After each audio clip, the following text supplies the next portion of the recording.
ஆதியாகமம் அதிகாரம் 4 வசனங்கள் 1 முதல் 26 வரை. ஆதாம் தன் மனைவி ஆகிய ஏவாளை அறிந்தான். அவள் கர்ப்பவதியாகி காயீனை பெற்று கர்த்தரால் ஒரு மனுஷனை பெற்றேன் என்றாள். பின்பு அவனுடைய சகோதரனாகிய ஆபேலை பெற்றாள். ஆபேல் ஆடுகளை மேய்க்கிறவனானான். காயின் நிலத்தை பயிரிடுகிறவனானான். சில நாள் சென்ற பின்பு காயின் நிலத்தின் கனிகளை கர்த்தருக்கு காணிக்கையாக கொண்டு வந்தான். ஆபேலும் தன் மந்தையின் தலையீற்றுகளிலும் அவைகளின் கொழுமையானவைகளிலும் சிலவற்றை கொண்டு வந்தான்.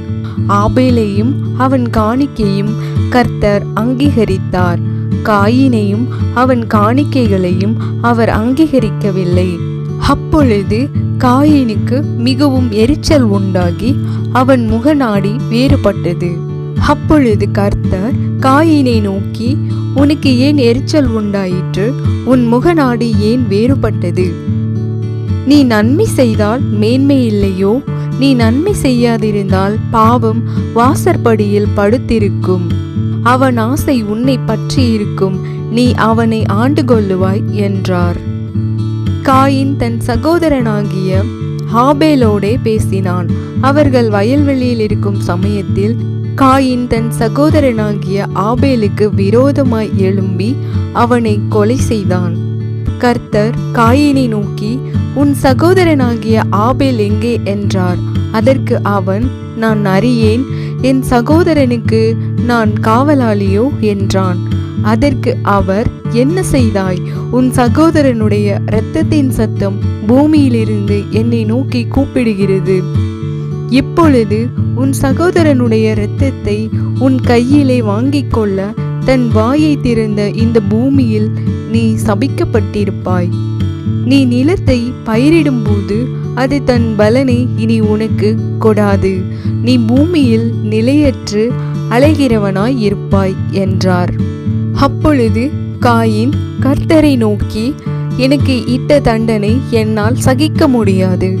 இன்று என்னை இந்த தேசத்திலிருந்து துரத்தி விடுகிறீர். நான் உமது சமூகத்துக்கு விலகி மறைந்து பூமியில் நிலையற்று அலைகிறவனாய் இருப்பேன். என்னை கண்டுபிடிக்கிறவன் எவனும் என்னை கொன்று போடுவானே என்றான். அப்பொழுது கர்த்தர் அவனை நோக்கி, காயினை கொல்லுகிற எவன் மேலும் 7 பழி சுமரும் என்று சொல்லி, காயினை கண்டுபிடிக்கிறவன் எவனும் அவனை கொன்று போடாதபடிக்கு கர்த்தர் அவன் மேல் ஒரு அடையாளத்தை போட்டார்.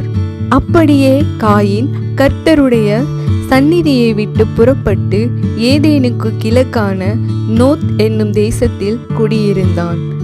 காயின் தன் மனைவியை அறிந்தான். அவள் கர்ப்பவதியாகி ஏனோக்கை பெற்றாள். அப்பொழுது அவன் ஒரு பட்டணத்தை கட்டி அந்த பட்டணத்துக்கு தன் குமாரனாகிய ஏனோக்குடைய பெயரை இட்டான். ஏனோக்குக்கு ஈராத் பிறந்தான். ஈராத் மெயகுவேலை பெற்றான். மெயகுவேல் மெத்தூசவேலை பெற்றான். மெத்தூசவேல் லாமேக்கை பெற்றான். லாமேக்கு 2 ஸ்திரீகளை விவாகம் பண்ணினான். ஒருத்திக்கு ஆதாள் என்று பெயர், மற்றொருத்திக்கு சில்லாள் என்று பெயர். ஆதாள் யாபாலை பெற்றாள். அவன் கூடாரங்களில் வாசம் பண்ணுகிறவர்களுக்கும் மந்தை மேய்க்கிறவர்களுக்கும் தகப்பனானான். அவன் சகோதரனுடைய பேர் யூபால். அவன் கிண்ணறக்காரர் நாகசுரக்காரர் யாவருக்கும் தகப்பனானான். சில்லாளும் தூபால் காயினை பெற்றாள். அவன் பித்தளை, இரும்பு முதலியவற்றின் தொழிலாளர் யாவருக்கும் ஆசாரியானான். தூபால் காயினுடைய சகோதரி நாமாள். லாமேக்கு தன் மனைவிகளை பார்த்து, ஆதாளே, சில்லாளே, நான் சொல்லுவதை கேளுங்கள். லாமேக்கின் மனைவிகளே, என் சத்தத்துக்கு செவி கொடுங்கள். எனக்கு காயம் உண்டாக ஒரு மனுஷனை கொன்றேன். எனக்கு தழும்புண்டாக ஒரு வாலிபனை கொலை செய்தேன். காயினுக்காக 7 பழி சுமருமானால் லாமேக்குக்காக 77 பழி சுமரும் என்றான்.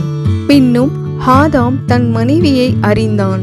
அவள் ஒரு குமாரனை பெற்று, காயின் கொலை செய்த ஆபேலுக்கு பதிலாக தேவன் எனக்கு வேறொரு புத்திரனை கொடுத்தார் என்று சொல்லி அவனுக்கு சேத் என்று பெயரிட்டாள். சேத்துக்கும் ஒரு குமாரன் பிறந்தான். அவனுக்கு ஏனோஸ் என்று பெயரிட்டான். அப்பொழுது மனுஷர் கர்த்தருடைய நாமத்தை தொழுது கொள்ள ஆரம்பித்தார்கள்.